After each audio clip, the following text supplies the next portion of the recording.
finally got this set up straight. Okay, so hi guys. I'm going to be showing you, maybe some of you seen it, maybe some of you haven't, but I have 2 wedding dress orders right now. So I'm going to be showing you how I'm doing the first dress, well, the materials. This video is going to be on the materials that I'm using. Then I'm going to do a little series all the way from the beginning to the end of what the dress is going to look like. I'm going to show you guys my bride doing her fitting, and then hopefully we could get some clips in of her wedding. Okay, so I'm going to be using some spandex. I'll use 2 layers of this spandex. I'm going to use one for the lining and one for where the applique is going to get sewn on, the shell. I mean the actual layer of the dress is going to, so the whole top of the dress is going to stretch. So this is regular white 4-way stretch spandex. Okay, so normally, again, I like to use tulle over mesh just because I feel like there's a lot more sheer. So this is one option. I haven't decided exactly which one I'm going to use yet, but this is the tulle. I thought I had a darker color. I might have to get a darker color. So we have the tulle, and tulle does not stretch as well. Then we have, and I've done this before and it turned out decent, but we're going to try it again and soak it overnight. So here's the stretch mesh that I really want to use, but I want it to be her complexion, and she's brown skin. So I'm going to cut the piece out that I need with the lining, and I'm going to soak it in some dye overnight to see how good it'll be. And this is the dye. I've used this before, but we'll see how it is this time. There we go. Okay, so I'm going to look at both options. Okay, so again, this dress is based on the Cashay Parker design. Now, so that means you know the bottom of the dress has feathers. This is the 1-ply ostrich feather. So I have a ton of this that I ordered, but I have to get it from my old department. So I'm going to pick that up tomorrow. So this is the 1-ply feather, and this is going over the whole entire bottom of the dress. So, the actual bottom of the dress, I'm just going to use this here. It's just like a cotton white fabric. So, this is what I had the most of, is a cotton white fabric. I'm going to cut it out like a circle skirt and then add the feathers on there.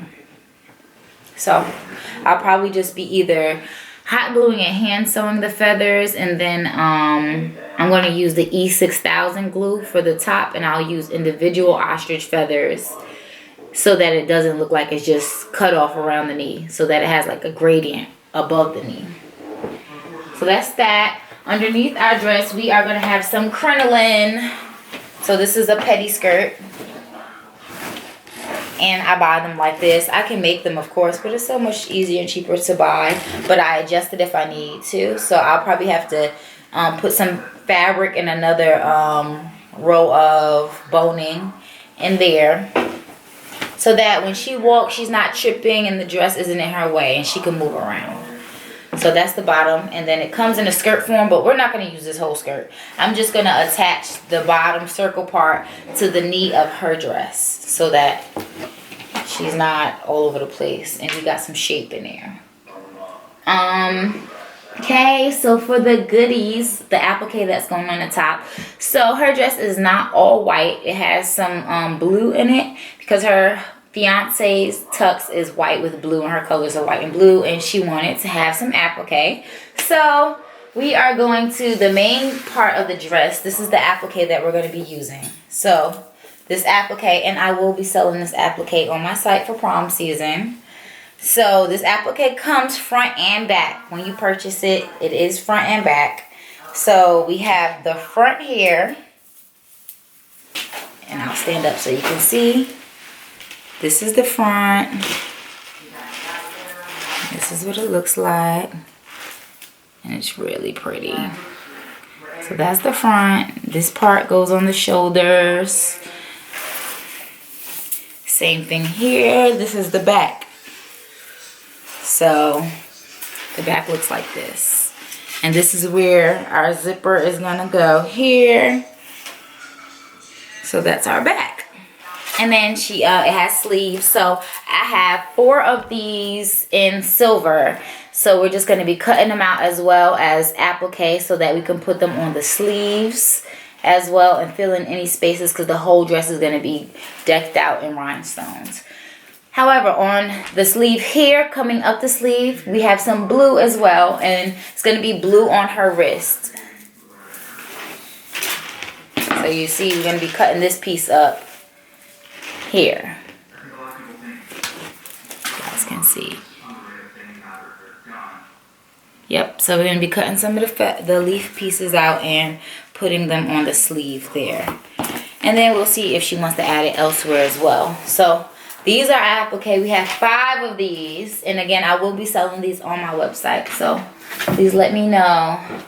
If you guys want to purchase, be on the lookout. Hopefully by the time you see this video, it is up. I'll put the link in the bio as well so you guys can click it and see.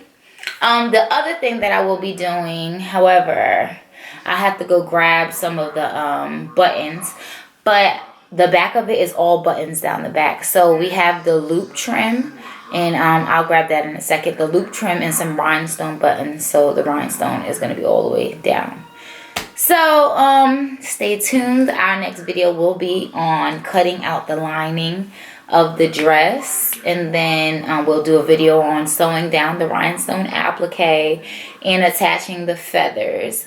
And we will do a video on doing the button loops and the button closure in the back. Okay. So I went and grabbed these. And I bought 2 options. Absolutely hated these ones. It was so hard to find some really good rhinestone buttons. And those were not it. And they are way too big. So this is... I purchased a loop like this. And this is what we will be putting down her back. So we'll be stitching this down, and then we'll be having the buttons. So she'll be buttoning up for a long time. I seen a video where they have the buttons. It looked like they're there, but it's a zipper. I don't want to do it that way. I'll end up eventually doing it that way maybe, but this is how I want to do it. And the loops are kind of stretchy, so. And normally you have these type of buttons.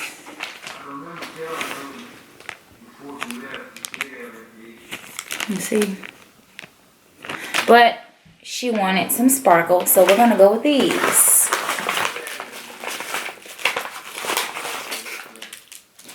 And it came with 2 packs. I ordered 2 packs to make sure we have enough.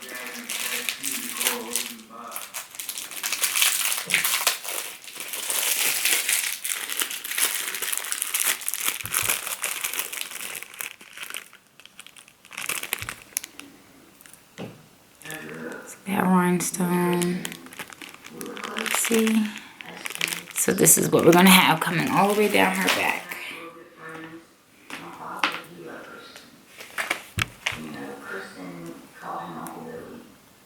So it's going to look like this. All the way down.